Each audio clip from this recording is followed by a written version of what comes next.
Ashok, you see, right? Ashok. This needs to here, like this.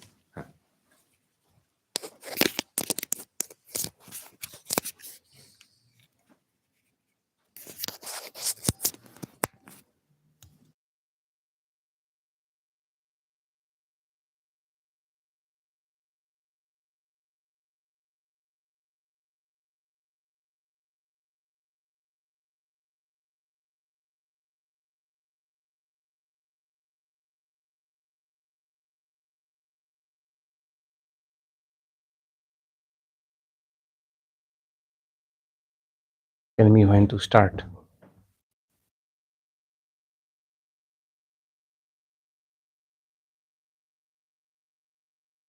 Welcome back, Swami. This topic is overrated. Format Maharaj suggested is talk first, do a guided meditation, and downstairs. Yeah, the short talk, then we'll do a appropriate meditation. Then downstairs I can take questions. Okay. And before that, let's start. We'll do Sahana Bhavatu together. It's known to everybody almost. Let's do it together. Om Sahana Bhavatu Sahano Bhunaktu Sahaviryam Karvavahai Tejasvinavadhitamastu ma vidvishavahai. Om Shanti Shanti Shanti. Om. May the all-pervading Spirit protect us. May the all-pervading Spirit nourish us. May we work together with great enthusiasm. May our knowledge, our study be illuminating. May love and harmony dwell among us. Om, peace, peace, peace be unto all. Good evening, namaste. Those who are present here, some may be probably online. To all of you, it's good evening, namaste. Very happy to be here. I look forward to coming to Pittsburgh, just like other Swamis and Prabhujikas do. They like this center so much. We feel the homey atmosphere, So it feels good to come back here again and again. And I tell others that learn from this Pittsburgh group that how people from different walks of society can come together with a great purpose and keep on doing things which will be, which are important in our spiritual life. This company of like-minded people gathering around some celebrations or some study or a retreat, wonderful things, how important they are. So for this retreat, I chose the topic, happiness is overrated. Happiness is overrated. For quite some time, I have been thinking in this line. Some of you probably know that I am an avid follower of psychology, and especially positive psychology.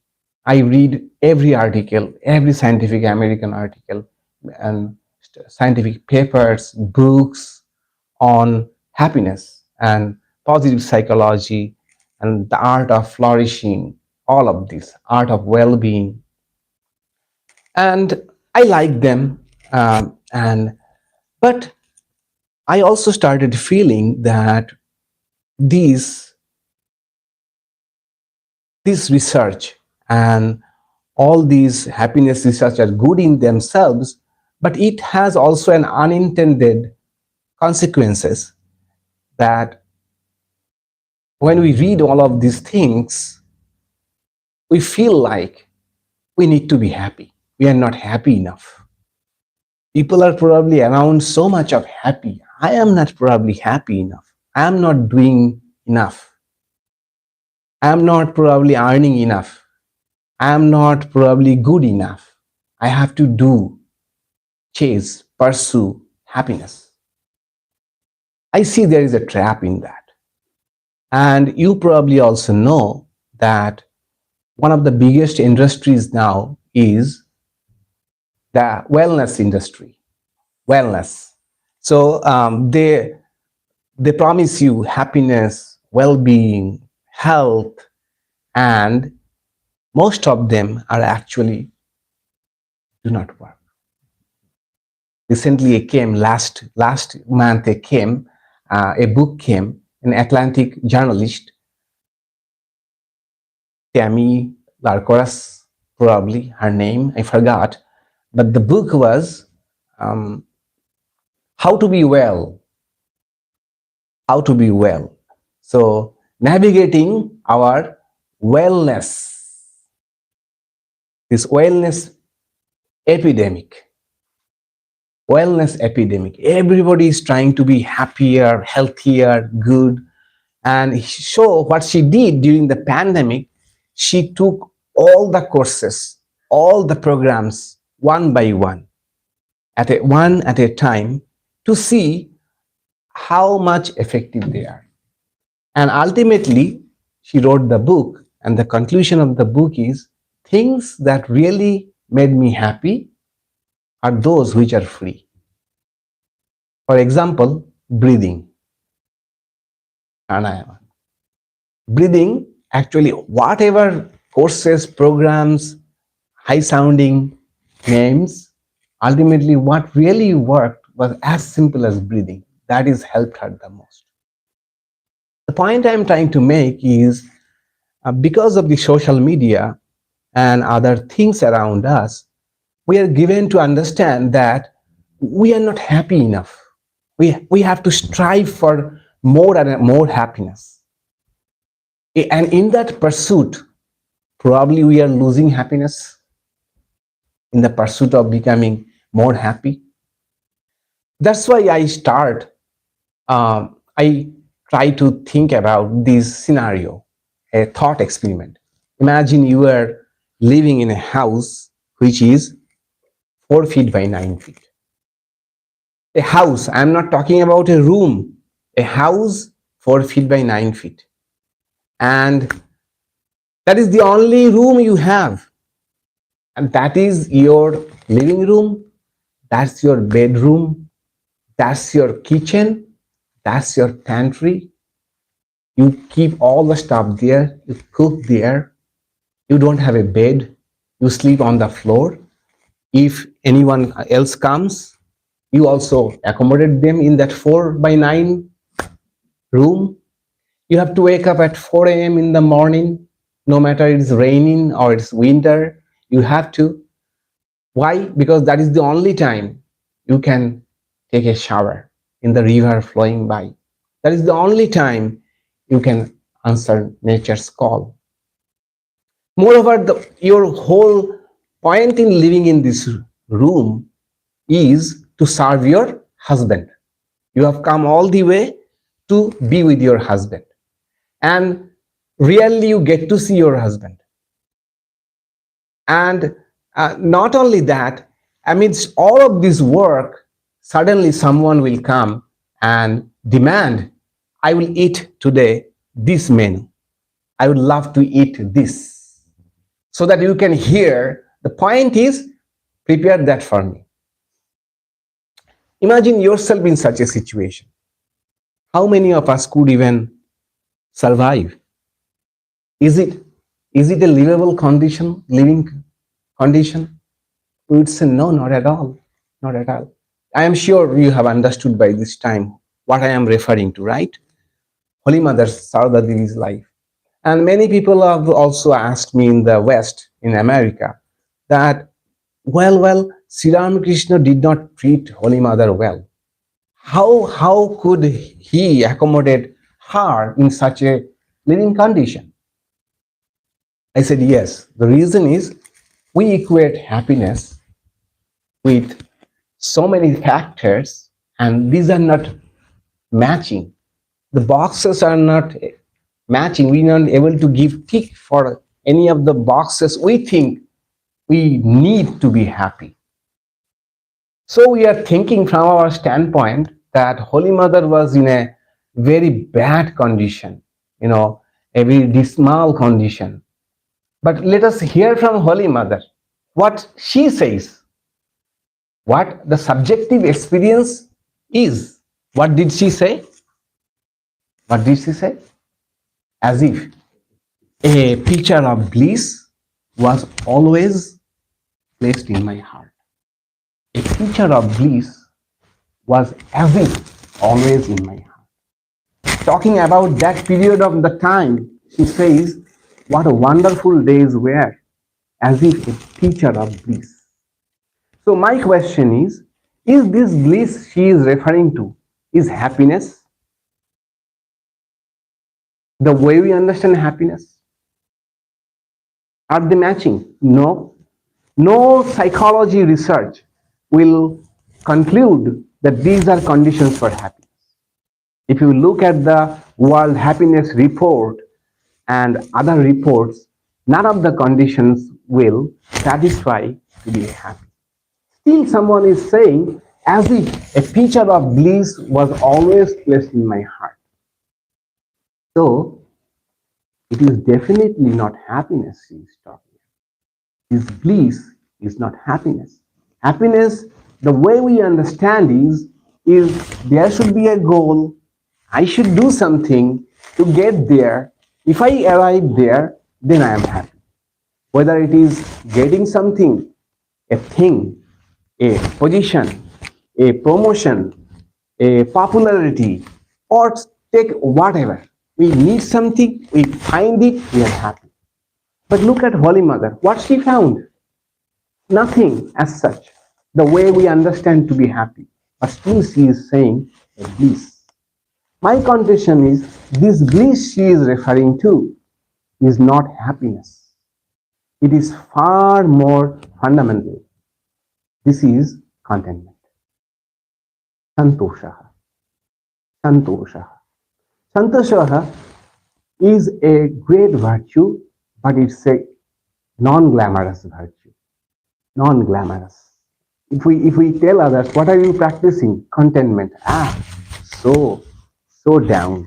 Contentment. You practice, perfection. Yeah. Quality, deliverance. These are qualities, to pursue. Or assertiveness, being bold, and be that if it requires be offensive, but anyway, gain some position in society. What? Contentment? Such an unglamorous virtue. Contentment. Does anybody practice contentment nowadays? What you aspire for is bliss, ananda. That is what our usually we think like that. And I have a strong feeling that the Satchit Ananda that we hear all the time in the Upanishads, this Ananda is not happiness. It is not that when we realize our nature to be infinite, we are all the time euphoric. Euphoria is ongoing euphoria there. Such a bliss, bliss, bliss. No, it's not like that. Not like that. It is a quiet joy. It's a quiet joy, a peace. That is the Ananda. And that, the closest thing that comes to is contentment, Santosha. Santosha is a wonderful quality, a spiritual quality. If you ask Bhagavad Gita, what is the virtue that a devotee should practice? Santushtaha Satatam Yogi. First thing, Santushtaha. Who is a great devotee? Contented devotee. So a devotee who has some level of contentment, that is a highest devotee. Santushtaha. Santushtaha. And we also intuitively feel, right, that if someone says, I have made tremendous progress in spiritual life, but discontent. Do you really believe such person has advanced in spiritual life? There's a saying, रोते हुए महात्मा को कौन पसंद करता है? Who likes a grouchy saint? Who likes? So, if we think that we are progressing spiritually, at the same time, we are not content about our life, are we making progress? Intuitively, we'll say, no, it is not. And also, we see in our life, in our own life, whatever we have seen so far, that indeed, those who have advanced spiritually, we notice there is some contentment, a sense of fulfillment, a minimum level of contentment that person is having. That is our common experiences. We speak about, other saints or monks or devotees, that how contented that person is. That shows their spiritual attainment. And Santosha is one of the qualities of Raja Yoga, Patanjali, Niyamaha, right? Santosha. Santosha means contentment. There also, Patanjali says, Santosh, what happens from the practice of content? Remember, we have to remember that now we are talking about contentment as a practice. Contentment not as a result of spiritual practice. Okay. Contentment will definitely come the more we advance spiritually. At the same time, contentment itself is a practice. And I would argue that after this retreat, you will also believe that contentment itself can be a spiritual practice. That is, all practices can collapse into this one practice of contentment. Patanjali says the value of Santosha, contentment, Santoshat Anuttama Sukhalabha. From contentment, what happens? We are exceedingly joyous. From contentment, we get a joy which is unsurpassable joy. And Vyasa, in his commentary to this sutra, says that he quotes Mahabharata. He says that whatever happiness is in this whole world, whatever happiness in the celestial world, bring all of them together. Together they do not match the contentment of a person. Together they are not equal to contentment. If you are content, then the joys of the whole world, the celestial world also, do not compare. Think about it for a moment. If I am content, I don't need anything more. I'm so content about my life.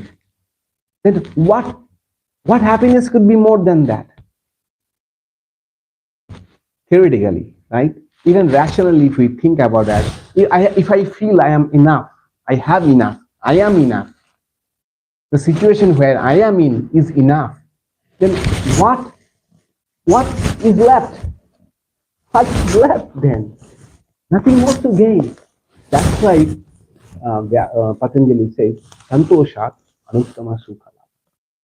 Santosha is such a quality that even in the practice of Jnana Yoga, we need Santosha.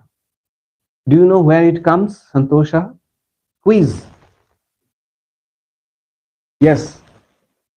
You raised your hand? Not exactly, but I that those four properties. Yes, absolutely. Good. Now zoom in. Among all the fourfold virtues, which are basically 9, right? Basically 9, that Viveka, Nitya Anitya Vastu Viveka, Vairaga, and Samadhamadi, Shat Sampatti, and Mumuksha. Do you know where Santosha is lurking among all of these?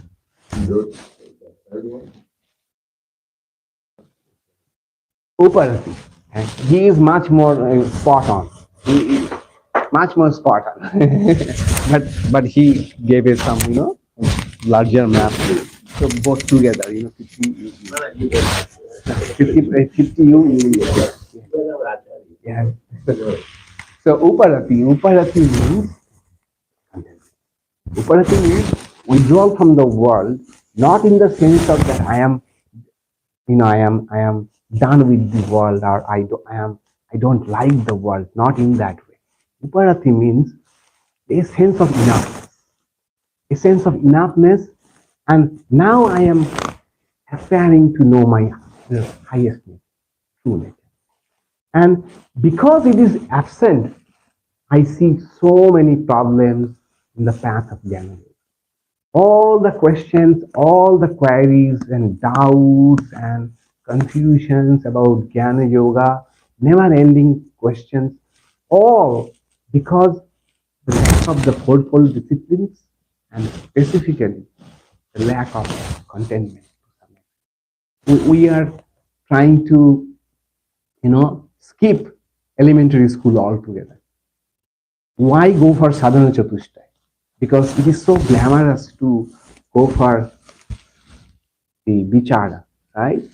Sravana, Manana, Nidhyasana. Oh, what a wonderful world of Sravana and then Manana and then Nidhyasana. And why go through this elementary practice? I say that is why we have so many questions. Because why Upanishad and all Vedanta is referring to understand that intuitively you need to have some level of spiritual maturity. What they are referring to. If someone has not ever had a good meditation, Jnana Yoga will ever remain elusive to them. They would not understand what Upanishads are referring to, what they are pointing to. They will be always circling around the intellectual part of. So you say this, but what about that? These things only mean that fourfold disciplines have never, they have not tried. It does not mean at the same time that you can take up Shravana only after qualifying. You have mastered all these disciplines. Now you are eligible for the Shravana and Manana and Nidhyasana, hearing and reasoning and meditation, Vedantic meditation. So it does not mean so. But we should spend equal amount of time, if not more, on those disciplines. And Uparati is one of them. Shankaracharya. If there is no contentment, imagine the environment where Upanishad flourished. In a hermitage, in forest, people were already content with their life, and now they are taking up further studying. Our full of discontent inside, and at the same time trying to find out what is my highest nature. There's no wrong in it, but I say that's why it does not become effective. That at least we should have some amount of contentment. Contentment. So that's why Holy Mother said that there is no wealth equal to contentment. So my point is that in the midst of this happiness craze that is going on all around, and also this social media has made us feel that we are not happy enough. People around us probably are having better time.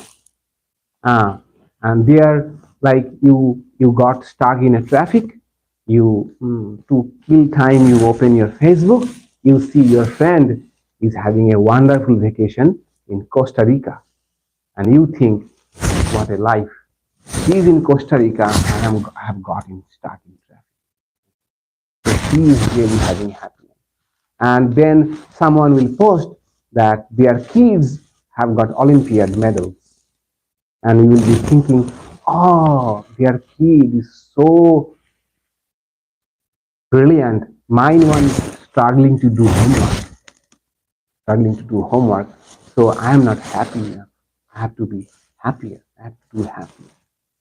All of this. That's why I believe happiness is overrated. The way it is being marketed, and frankly speaking, Even in the spiritual realm, happiness is being marketed in different garbs. People are thinking that there is a shortcut to happiness. I only need to know that shortcut, and that will make me happy. I would say that rather seek contentment.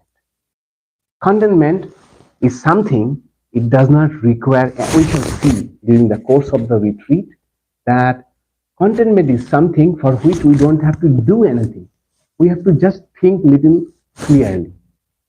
We have to just reframe the way we interact with ourselves, with the world, with the people around us. We have to just think it a little bit clearly and reframe the things. That is what contentment is. There is a famous joke about contentment and happiness, right? That there was a fisherman. Do you know the story? The fisherman story? The fisherman, uh, he went out to fish. So early morning, he got a lot of fish, came back, sold them in the market, got enough of money, and then he was just sitting in the beach, and his children are running around. He's playing a violin, and his wife is cooking something. And so a gentleman, imagine a business school, a Harvard business school professional goes there and said, "Hey, what are you doing?" He said, "Yeah, I am just enjoying my time. This is only 9 a.m. Don't you do any work?" He said, "Yeah, I do fishing." So, "Won't you go for fishing?" "Yeah, I went. In the morning I went. Then I got fish and oh my God, you are so dumb. Why? You should not stop. You should be doing several trips. You should get more fish." And the fisherman said, "Then what?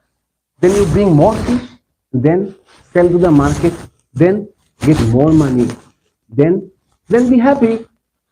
That's what. Now then enjoy life. That's what I am doing. That's what I am doing. I'm content with this. I'm content with this." The modern version of the same story would be like, a freelance software engineer who does not work for any company. He lives in San Francisco. He earns enough, and he loves to play beach volleyball. So very often he goes to Santa Cruz to play beach volleyball. So once he went and playing beach volleyball, then started taking some nap with a wonderful book in his hand, and then a tech entrepreneur was passing by. "Hey, which book are you reading?" "I'm reading this book." "By the way, what do you do?" "Oh, I am a tech. I am software freelance freelance software engineer." So are you not working?" "Yeah, I work. I get enough gig work I do." "Oh my God, no, no, no. You should you should scale your work. Scale. Go for scaling. Then you should pitch for investment money. Then you go for an IPO, and then you can enjoy life." He said that that's what I am doing. That's what I am doing. So I told tell these two stories to show the contrast between happiness and content. Happiness is striving and striving. Contentment is more about seeing what we already have. We already have. We don't have to fall for the artificial pressure that society creates on us. Even we create ourselves an internal pressure to be happier, to get more, to do more, to earn more, to be more than what we are. This is the difference between happiness and contentment. By that, I don't mean that we should not at all care for happiness. Happiness is also needed. Happy moments are needed in our life. They are very powerful moments. When they come, we should grab it, because later on we can think about them, in sweet memories about them. And so they are welcome. But Compared to that, if happiness is loud, something comes once in a while, contentment is quiet, but can be accessible all the time. Happiness is fleeting. Imagine, imagine you have gone to Costa Rica or say your favorite vacation spot with your family. You are having a wonderful time and the 2 days vacation went very well. On the last day, you had a silly argument with your spouse. That soured the mood. All the happiness, all the money you spent for your vacation went wrong. Even years after, when you think about that vacation, all that will come to your mind is that bad argument, that silly argument you had about something. Fleeting. It, here, happiness is here now, gone then, because mood has changed. Then happiness is also sometimes not under our control. We are having a happy time right now here. Suddenly, we get a news that my best friend made an unfortunately car accident and could not survive. So we were happy this moment, again, gone, sorrow, next moment. Moreover, the problem of happiness is happiness never satiates us, does not satisfy us. No satiation. How is the word? Satiating. Yeah. So we think that the new iPhone 15, 16 will make us happy. We go for it. We see after some time there is another upgrade. We are already looking for an upgrade.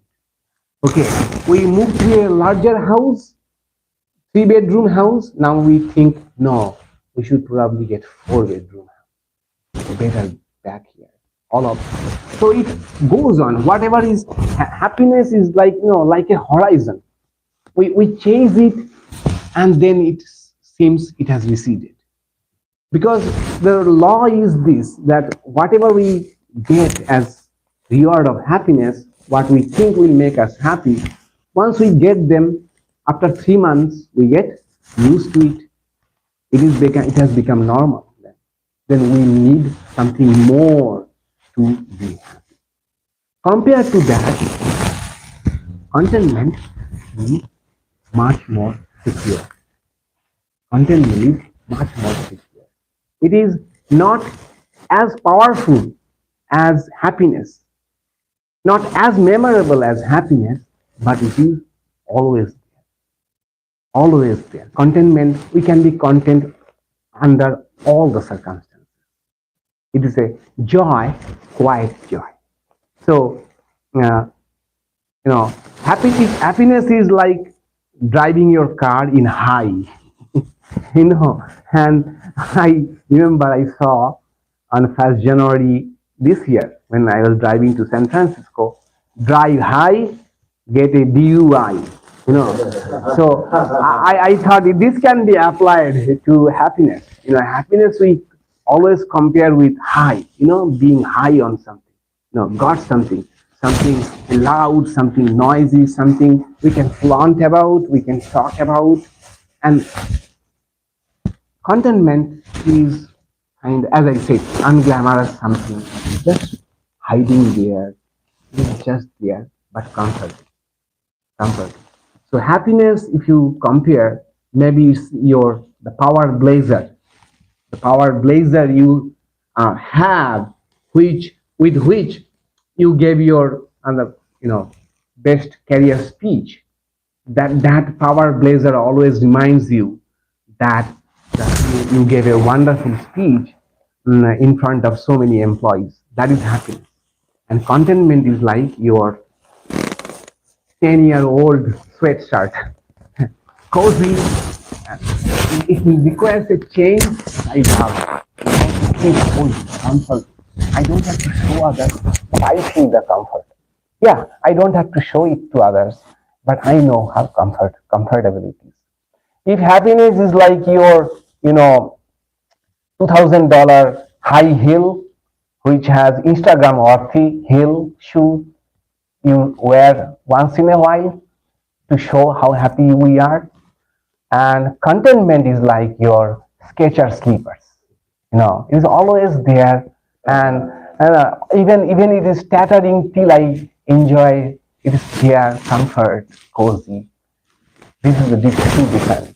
Or you may think about happiness is like the pancake with maple syrup and butter over it, ghee over it, and contentment is like your everyday sandwich, that peanut butter sandwich, satiating, you take it every day, stable, you like it.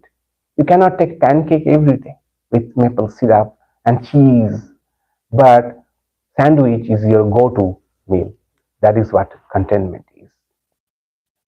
So contentment does not mean that uh, we should not have desire. We should kill all of our desires.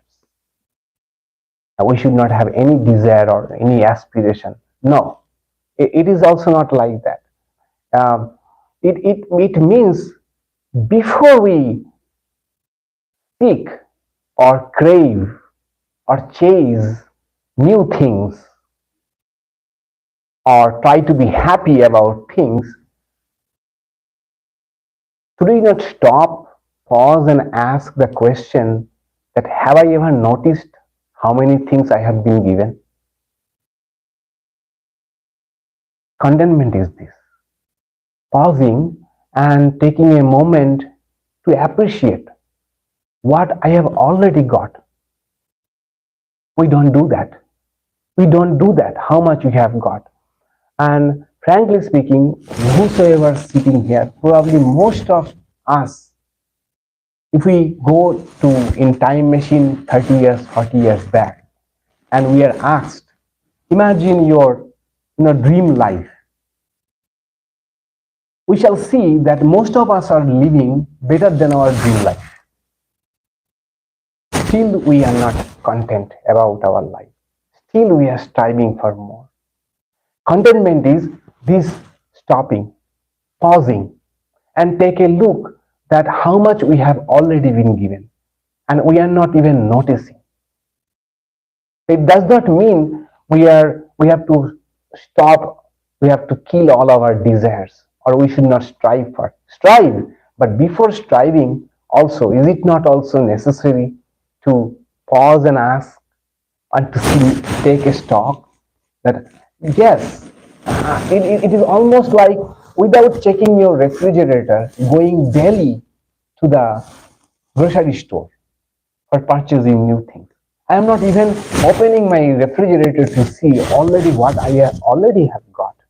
Contentment means that taking this opportunity to open the refrigerator and see how many things are already here and there, nook and corner. Contentment. Then, contentment also does not mean that kill your ambitions, but contentment means, is my ambition realistic?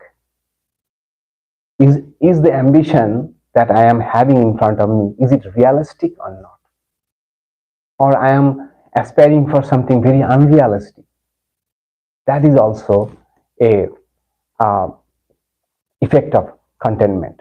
We can be content, still we can strive for things. That we shall come later on. Later on, contentment is not equal to complacency.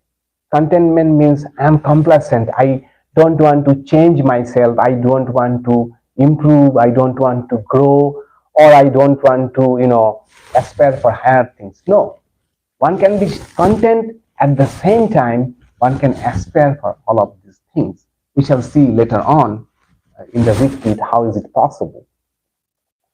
So, contentment, happiness versus contentment. Contentment is really, uh, it does not appear to be so, but contentment is very powerful, very powerful. And contentment is like, you know what? Contentment is like appreciating the road we are walking, the path that we are walking may not be smooth, may not be what we want it to be, but appreciating even this uneven path and also seeing the beauty even in this uneven path that we are walking. That is what contentment is. That is what contentment is. So, if happiness means that having everything I want, contentment is wanting everything I have.